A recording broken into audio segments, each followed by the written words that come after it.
Happy Monday, everyone. This is Frank Rock, House of Orange Sports Channel coming at you. If you've listened to this show before, and I've talked about the roster, I've talked about pitchers, I've talked about guys who we've not seen this year and such. One name I mentioned, and one who in my previews in the preseason I mentioned I was really high on was Wyatt Evans. He's redshirt sophomore out of Greenville, South Carolina, pitched at J.L. Mann High School. Was pretty highly thought of prospect coming in. I think I saw perfect game had him the number 6 pitcher in the state coming in, number 43 prospect in South Carolina overall. And you have to think too, South Carolina is an excellent state for baseball. Now I don't know how it stacks up nationally against other states, but there is a lot of talent in this state for sure. But this is a guy who his freshman year, he made, I think I saw, let me look back at it. He threw 16 innings, so 19 appearances overall, 2.25 ERA, 3 walks, 22 strikeouts in 16 innings. Opponents hit 211 off of him. He was a guy who come in some pretty good situations during his freshman year. He was a guy last year, it looked like he would be a key piece, and then he had, I don't know if it's the same as like A.J. Russell, but arm soreness and stuff. And then, the reports, depending on what you've read, I think the common denominator is apparently he got in the doghouse coming into the season. And from what I've read, he was left off of the active roster for this season. I don't know if he could have been added back or anything. I don't know if that was something along those lines. But, when it keeps going and going and you don't see the guy, the writing's on the wall. We saw it in basketball when DJ Jefferson was – when you started getting walk-ons in and stuff and there was no DJ Jefferson. The writing was on the wall on that one. It's the same with Wyatt Evans, and it stinks because it's a dude with some talent. Dude I thought could have been a vital part of this pitching staff this year, but he's the first defection to the portal. Will he be the last? I think in today's day and age, you should never be surprised by anybody entering the portal. We've seen it numerous times, but I think what Tennessee will have to deal with more than anything is defections to the MLB draft. I think there's going to be a lot of them this year. I expect your entire outfield being drafted and gone. I expect 3/4 of your infield being drafted and gone, except for Curley. Curley's a freshman. Curley will be back, be a huge part of this team next year. I'm not sure Cal Stark has a COVID year or anything, but I expect Cal Stark to get drafted. I really do. I expect a 7 out of 8 of the regular position guys to get drafted this year. I really do. I think Inslee gets drafted. I think Tears and Dreiling. I think Tears and Dreiling are no-brainers. I think Burke, Moore, Amick, no-brainers. Stark and Inslee, I think based on what those guys have done, I think they will play themselves into getting drafted. There'll be some teams that like what they bring to the table, especially the way they're finishing the season right now, going into the Super Regionals next weekend. Pitching wise, Stamos is a super, so he's gone. Causey, I feel pretty confident Causey will be drafted. Drew Beam's going to be a pretty high draft pick. Xander Sechrist is gone. Kirby Cannell is gone. I feel pretty confident saying Aaron Combs will be drafted and won't be back. Sneed's a sophomore. Sneed will be back. Dylan Lloyd back. Marcus Phillips back. Some of these guys.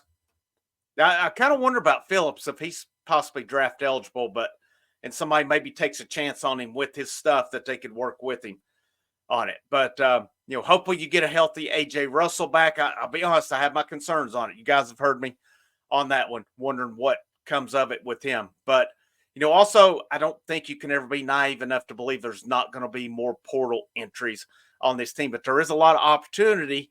But, there was opportunity for guys last year who left as well because that shortstop spot was wide open coming in. Christian Moore started the year as the shortstop with Bradkey Laurie at second, and that shifted to Dean Curley once he got healthy, and it would have probably been Ariel Antigua if not for injury. So it'll be interesting to see how they handle that next year. My thought is it's Antigua at short, Curley at third. But, Tennessee's going to be on the lookout in the portal. There are guys hitting the portal left and right. And with South Carolina, I've mentioned this one a couple times, and I'm really curious to see You got to think Tennessee goes after him if he hits the portals. Ethan Petrie from South Carolina. Kingston at South Carolina was fired today. And Kendall Rogers of D1 Baseball said the expectation is, this is not quote for quote, but one of their main bat, it's either Petrie or Messina. Messina is going to be drafted. Messina is probably going to be a top 5 round pick coming out. Petrie is a sophomore. He's from Florida, though. Does he, kick the tires on, go back to Florida or Florida State or somewhere like that? But if I'm Tennessee, that's a guy who can come in. He can play first. He can play the outfield. He can play numerous positions. But if he hits the portal, there's your first guy to go. That could be your Billy Amick of this offseason, because they're going to need to hit the portal pretty hard. They've got a good recruiting class coming in. I'm going to get more into Tennessee recruiting going forward here. Make sure you like, you share, you subscribe. If you like the content, there's the super thanks, and of course, live shows, super chats. Those are going to be, reinvested for things like covering baseball recruiting, covering different aspects there as well, how it can improve the channel moving forward. But, I hate to see Evans hit the portal, but at the same time, it's no surprise. Like I said, I've mentioned it numerous times. I've talked about it on live shows. I've talked about it on here as well. So there's your first defection to the portal. Keep you updated on any more things. And, right now, Tennessee's in a phase. I don't know how hard they can hit the portal. I'm sure they're doing their due diligence on it right now. And probably, recognizing some guys right now that can help them. There's been some good players hit the portal for sure so far, and there's going to be more to come in the weeks to come as we wrap up the tournament. But it is official. Of course, Tennessee will play Evansville this weekend. Evansville pulled it out today, beat East Carolina. It was down 5-3, hit a 3-run home run late, held on and won. I'm going to give you a spoiler alert. I expect Tennessee to roll this weekend in 2. That's where I'm at. Hats off to Evansville. No disrespect to them. I'm just going to spoil where I'm going with it. I expect Tennessee to absolutely roll this weekend. And I know they've got some good players and some good pitchers. It's no disrespect to them. It's that I think Tennessee's that good, and I think this team is on a mission, and I like where they're at. I like, the fact that a guy like Wyatt Evans, who could have been a vital part of it, was not even placed on the active roster this season. That tells me Tony Vitello is definitely putting a priority on team chemistry, on how these guys mesh together. You don't need a rotten apple if that's indeed the case in there. I think, there was a lot said last year about it happening. They were still able to get to Omaha despite, pretty obvious there were some chemistry issues there. That's not the case this year. Yeah, guys get upset when they're pulled and stuff, but that's competitiveness. That's nothing else. Like Tony Vitello said, they'll get mad for a second and then they become a good teammate. That's what you do. All right, that's what you do there.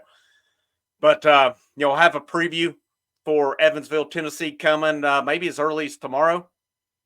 Actually, it'll probably be later in the week. I don't know. We'll see. I may have some time tomorrow afternoon. I may go and try to get that up for the week, get some views on that. And we don't know when that's going to be played yet. It'll either be potentially Friday through Sunday or Saturday through Monday. We do not know on that yet. I don't know if it'll be announced probably either later tonight or tomorrow. There's other games still going on tonight. But my name's Frank Rock. This is the House of Orange Sports Channel. I hope you have a great rest of your Monday and a great Tuesday. And last but most certainly not least, go Vols.